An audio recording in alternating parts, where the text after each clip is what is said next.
जो कर रहे हैं वो उन्हीं की शक्ति से कर रहे हैं, करवा भी नहीं रहे और ताकत सामर्थ्य भी वही दे रहे हैं। कभी किसी भी अच्छे विचार या अच्छी क्रिया में अपने को भूल कर भी करता मत मानना, तो बुरी क्रिया कभी होगी ही नहीं।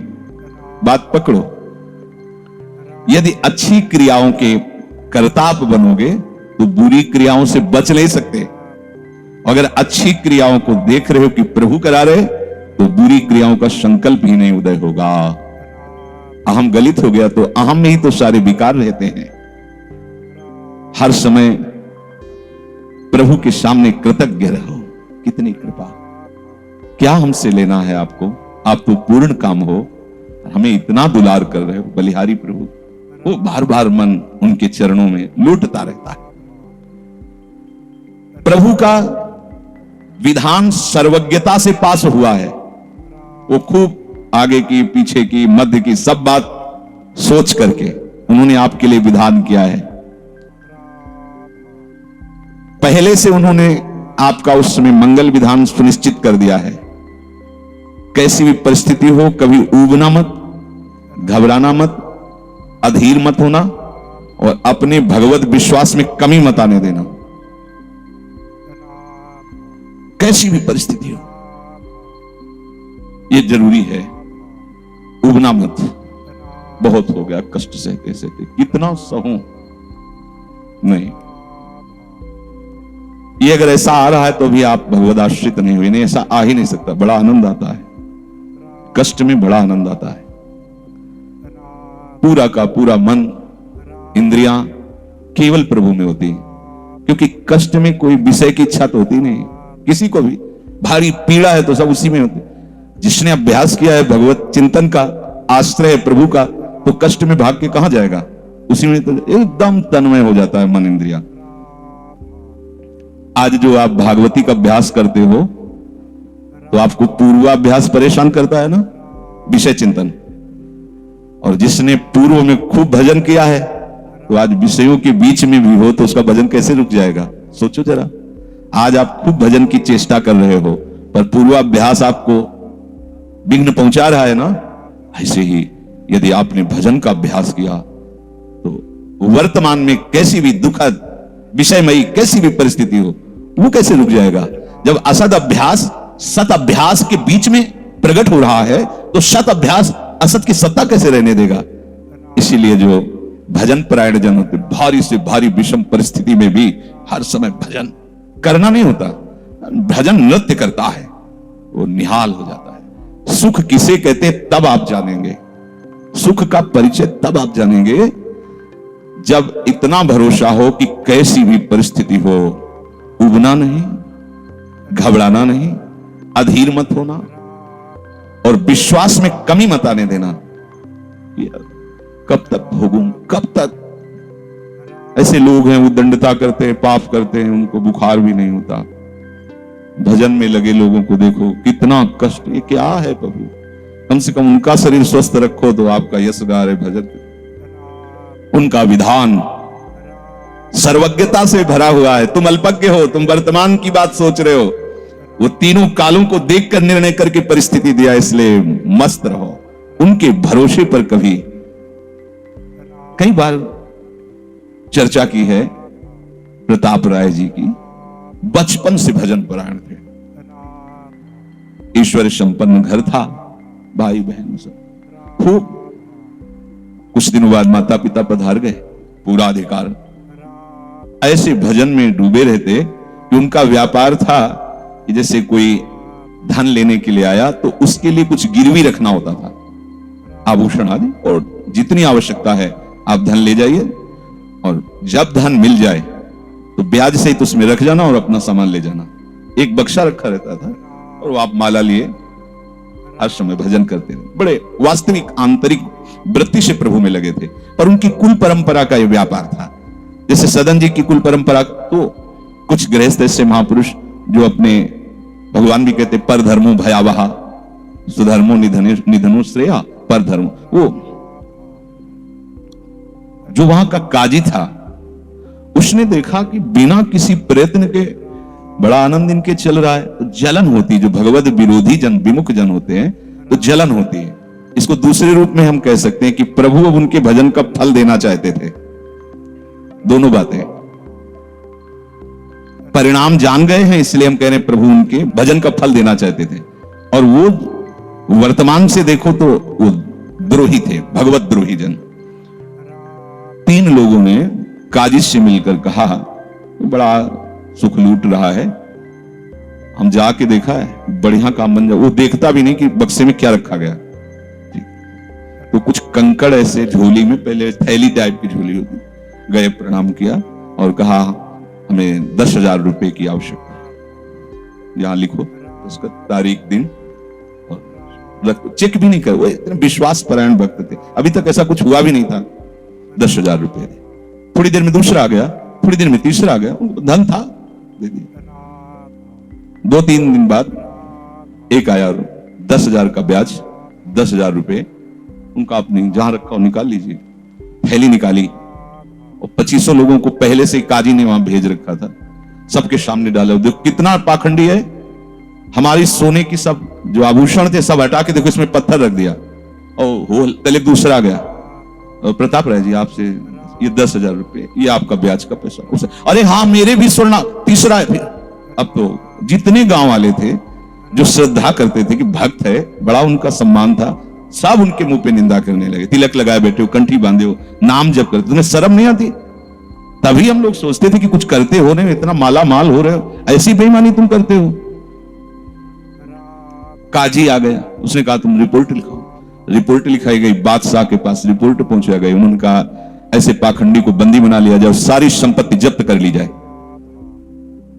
प्रताप राय जी ने जब सुन, अब आप मतलब पत्नी से कहा कि ठाकुर जी की सेवा में बाधा ना पहुंचे, तुम ठाकुर जी को लो, पीछे के मार्ग से निकल जाओ, कुछ भोग सामग्री आभूषण और ठाकुर जी को लेकर चले जाओ। पत्नी ने ऐसा किया, साफ एक बर्तन भी नहीं रहने दिया और उनको हथकड़ी डाल करके जेल में पहुंचा दिया, सब लूट लिया, सब नष्ट भ्रष्ट कर दिया। अब आप देखते जाओ।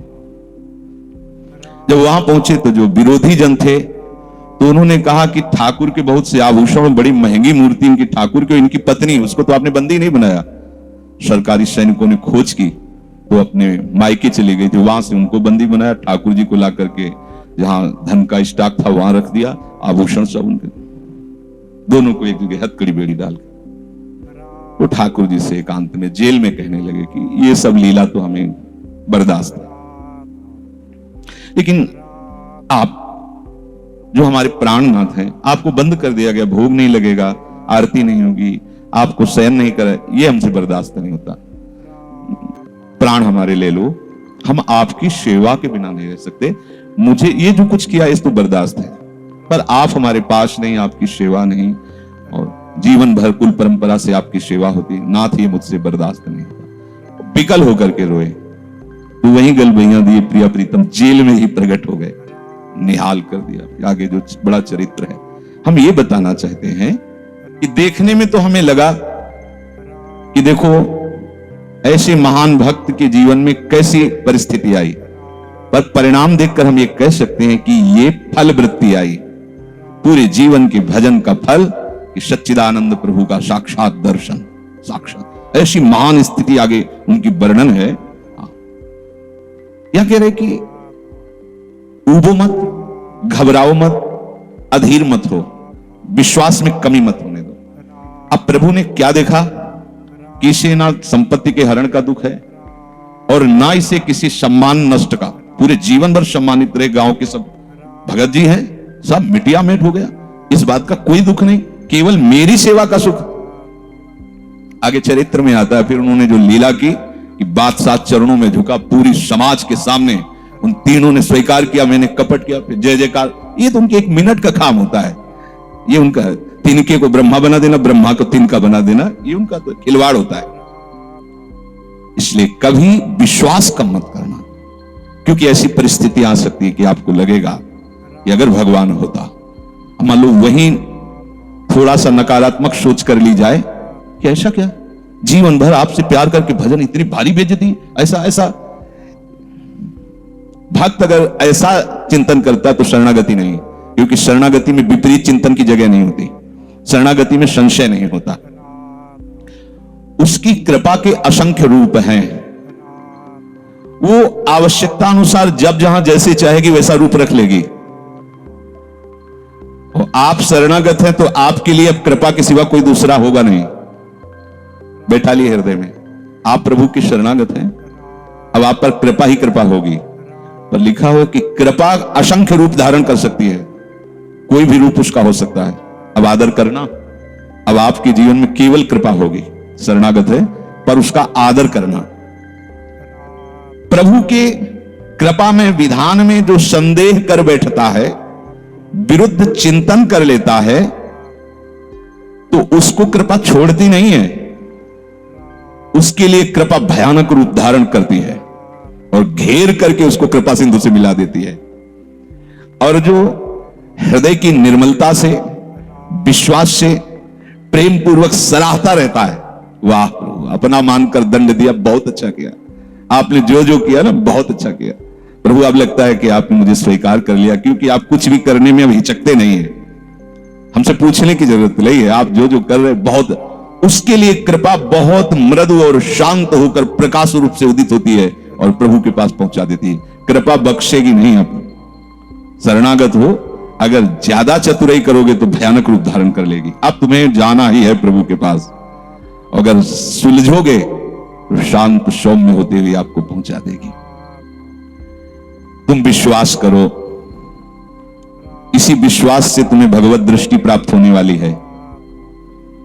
कल कुछ उपासकों से बात कर रहे थे कि भैया ऐसा मत समझो कि अमुक समय तक साधना करने पर सिद्धावस्था आती है, नहीं। अभी समझ ठीक कर लो, अभी सिद्ध हो जाओगे। अभी ये साधना से नहीं होता, ये समझ से होता है। आपकी समझ ठीक हो गई, अभी वही आचरण आने लगेंगे जो सिद्धों में आचरण। हम लोगों के दिमाग में बैठा हुआ 12 वर्ष 18 वर्ष ऐसा वैसा, 12 जन्म में भी बात नहीं बनने वाली, और 12 मिनट भी बहुत होते हैं। समझ जाओ। जैसे कोई कहे ऐसे ही बोल रहे हो, आपके पास कोई उदाहरण है? भागवत में 11 स्कंद में तितिक्षु ब्राह्मण का चरित्र पढ़ लो, और ये भगवान श्री कृष्णचंद्र जो उद्धव को उसका चरित्र सुना रहे, मतलब उसका यश गान कर रहे हैं। और वो खुद कह रहा है कि मैंने जीवन में कभी कोई साधन भजन की बात जाने तो धर्म नहीं किया। हुआ क्या? कृपा उदित हुई, सर्वनाश का खेल हुआ और उसकी एकदम समझ ठीक हो गई। समझ पढ़ लेना उसकी। जिनके लिए मैंने पूरा जीवन, वो मुझे त्याग रहे। जिस धन को ना मैंने प्रयोग किया ना किसी को करने दिया, उसका अपहरण हो गया। जिस शरीर को मैं माना वो बुढ़ापे में जा रहा है। ये हो क्या रहा है? समझ ठीक हुई, उसी समय वो ऐसी स्थिति का महापुरुष हो गया कि भगवान उसका यशगान। बोलो क्या साधना? समझ। रत्नावती जी ने क्या साधना की? दासी ने जब बताया तो हिमालय में जाकर उन्होंने पद्मासन लगा के कोई साधना की क्या? दासी ने बताया कि सबका प्रीतम परम सुंदर करुणामय बिहारी जो है, बस समझ पकड़ लिया बिहारी। और महान सिद्ध। अपने लोग ऐसी धारणा बनाए हुए कि धीरे धीरे विषय छूटेगा, कामनाएं छूटेंगी, इतने वर्ष कम से कम, ऐसा वैसा, कुछ नहीं। अभी एकदम स्वीकार करो, आनंद पूर्वक चल दो। स्वीकृति का सारा चमत्कार है, अंदर से स्वीकार कर लो। अब तुम्हें ध्यान दीजिए, वही पदार्थ, वही परिस्थिति, वही कार्य प्राप्त होगा जिससे तुम्हारा मंगल होगा। काहे को खोपड़ी लड़ाते हो? कितना आनंद है। वही पदार्थ, जय राधा वल्लभ। जो गीता जी में वर्णन कर रहे थे कि यदि विषय का राग पूर्वक चिंतन किया जाए तो चिंतन मात्र से सर्वनाश हो जाता है। उसी के आगे श्लोक का वर्णन किया कि यदि राग द्वेष रहित होकर विषय का सेवन किया जाए तो हृदय की स्वच्छता, हृदय का प्रसाद, और प्रसादे सर्व दुखानाम हानिरस्य हो जाता। बात पकड़ो। अब तुम्हें वही पदार्थ, वही क्रिया, वही सानिध्य मिलेगा जिससे तुम्हें मंगल में भगवान के दर्शन की योग्यता प्राप्त होगी। अच्छा बताओ, छोटा सा बच्चा जिसके पंख नहीं निकले वो क्या करेगा? शुद्ध शरणागति का स्वरूप अजात पक्षा यु मातरम खगा। तो आप शुद्ध शरणागति तो बनना चाहते हैं ना? उस बच्चे की योग्यता कितनी है? चे चे करके केवल मां की तरफ देखना, तो राधा राधा बोल के केवल लाडली जी की तरफ देखना। हमारी उस बच्चे पर यदि कोई प्रहार करने के लिए जीव आ रहा है तो माता पिता का कर्तव्य है, उससे तो पंख ही नहीं निकले तो अपना बचाव क्या करेगा? तो काम क्रोध लोभ आदि यदि आप पर आक्रमण कर रहे हैं तो आप बचाव कहां करने लायक हैं? तो आप इधर चेंचे करके देखिए, राधा राधा राधा राधा राधा। और सही पूछो जब ऐसी शरणागति आएगी तो आएंगे ही नहीं। वो भी भगवत प्रेरित आते हैं, भगवत प्रेरित। नहीं, देवर्षि नारद जी के हृदय में कहां काम था, पूरी लीला करके काम हार गया, और जब अहंकार आ गया तो छूट दे दी, तो देख लो क्या हो गया। समझना बस, सारी ये जो परमार्थ का खेल है ये सब समझ का है। आश्रय से जो भगवान कहते हैं कि बुद्धि योगम ददामिते, बस ये बुद्धि योग हो गया कि मस्त हो जाओगे। तेषाम सतति युक्तानाम भजताम प्रीति पूर्वकम ददामि बुद्धि योगम तम। अब जो भी पदार्थ, जो भी क्रिया, जो भी सानिध्य, वो कृपा के द्वारा होगा। अब हमें उसमें न राग करना न द्वेष करना है, और इसका परिणाम क्या बताया, हृदय की स्वच्छता, परम प्रसाद और बुद्धि का भगवान में स्थित हो जाना। अब वो प्रतिकूल हुआ या अनुकूल हुआ। अगर प्रतिकूल हुआ तो आपने सोचा गलत सिद्धांत, अगर ये बात ना माने होते तो इससे सावधान रहते तो हमारे वो होना था। प्रभु का विधान था, उसमें कुछ है, बाद में देख लेना, उसका वो परिणाम होगा जो तुम नहीं निकाल सकते थे। उस प्रतिकूल पदार्थ, वस्तु, व्यक्ति के सानिध्य से वो ठीक हुआ है जो ठीक होना था, प्रभु ने भेजा है। अब तो तुम निश्चिंत हो जाओ, अब भय ना करो। समझ ला, प्रभु सर्वज्ञ हैं, तुम उनके भरोसे हो गए हो, आप कोई तुम्हारा मंगल कर ही नहीं सकता। बोले काम आता है, क्रोध आता है, गंदी बातें मन में रहती हैं। कहा जाता है जब ये तक हृदय में रहेंगे तब तक तुम्हें भगवत प्राप्ति नहीं होगी। शास्त्रों में खूब खुला वर्णन है, चाहे जहां देख लो। त्रिविधम नरकश्चेदम द्वारम नाशन मात्मनः कामः क्रोधा तथा लोभा तस्मादेत्रयम् त्यजेत्। काम, क्रोध, मद, लोभ सब नाथ नरक के पंथ। पर इसके बीच की हम एक रहस्यमयी बात आपको बताते हैं। यदि आपने भरोसा लाडली जी का कर लिया है और ये हैं, तो इनकी सत्ता नहीं, आने जाने वाले हैं, और इनसे कुछ भी आपका नहीं बिगड़ने वाला। भरोसा इनका, ये तर्क वितर्क की बातें नहीं है, ये श्रद्धा विश्वास की बातें हैं। और धीरे धीरे एक दिन आप महात्मा बन जाओगे। देख लेना, विश्वास करना। कुछ बातें ऐसी होती जो यहां की होती हैं, क्योंकि पूरा जीवन जिए हैं तो उसको देखा है। पढ़ी लिखी बातों को जब तक अनुभव में नहीं किया जाता तो ठीक से समझ में नहीं आती।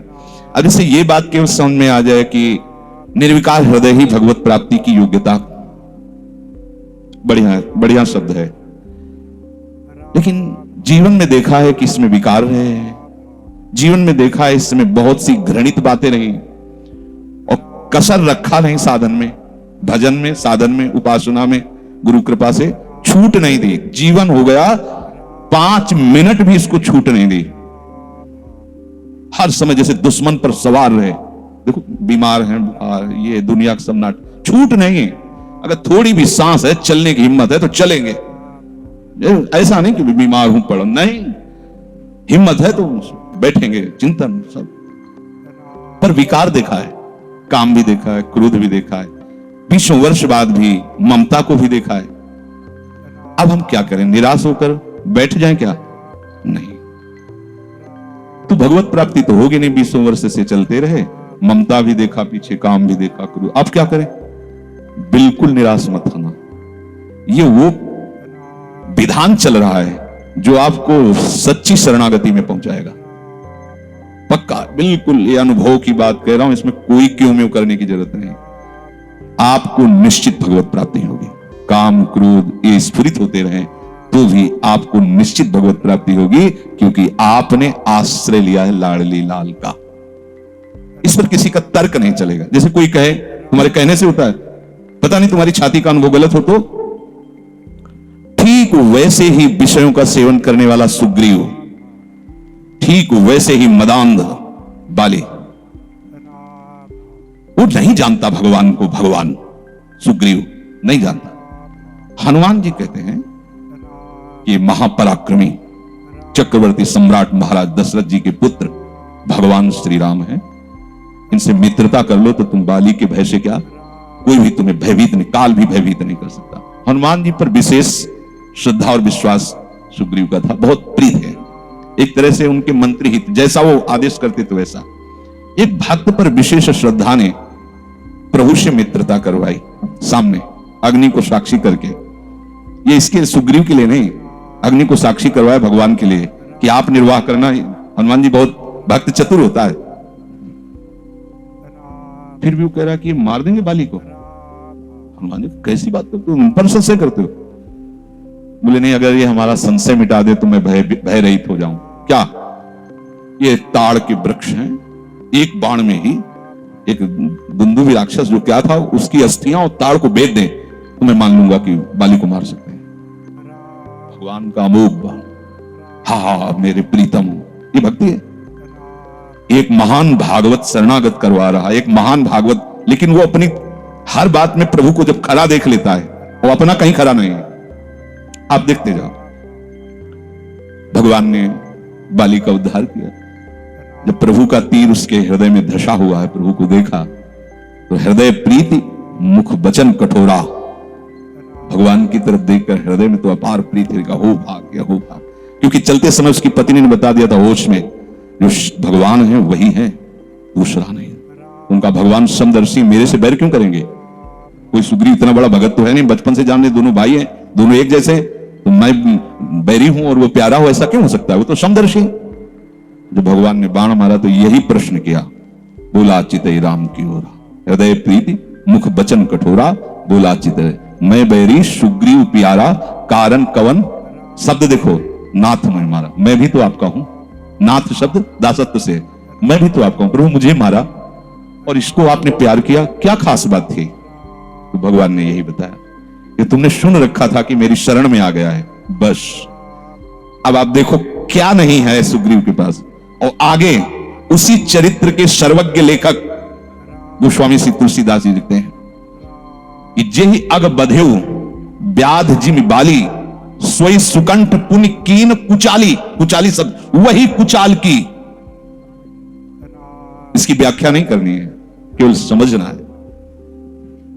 महाभागवत परम बंदनी विभीषण जी, सोई करतूती विभीषण केरी, सपन राम तिंद जन अवगुण प्रभु मान न काऊ, दीन बंधु अति मृदुल स्वभाव, रहत न प्रभु चित चूक किए की, करत सुरत सहबाल ये की। इसने मुझे अपना माना बस। और ये तो हरि का स्वभाव वर्णन किया। और लाडली जी हरि के वात्सल्य समुद्र की सार, वात्सल्य समुद्र सार। यहां तो नेक हूं नर इसको भूल हो न हो सके। ये कभी हृदय में सोचना कि मेरा हृदय विकारी है, तो पहली गलती तो आपने हृदयेश्वर के नाम ही हृदय नहीं किया। और दूसरी बात, मुझे परवाह क्या है?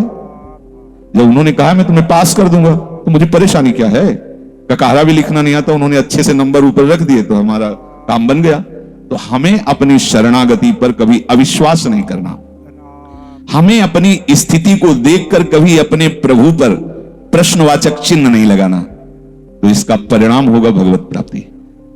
बिल्कुल आप अच्छे से समझ लो, हमारी आपकी बुद्धि एक भुनगे की तरह है और यात्रा ऐसी कि गरुड़ भी नहीं पार कर सकते। जाना वहां है जहां गरुड़ भी नहीं पार कर सकते। चाहे जितना उड़ान उड़े, आकाश का ओर छोर नहीं, जहां भी जाएंगे आकाश मिलेगा। भुनगा कितना उड़ेगा? अब क्या करें? वो वहीं से पुकारे, वो उनको आने में देर नहीं है, उनको आने में बस। शांत हो जाओ, आश्रित हो जाओ, किसी अन्य का भरोसा नहीं। जो कुछ अन्य आपके हृदय में बचा है वो उनका कार्य है, वो सब सुधार लेंगे। बात मान लेना।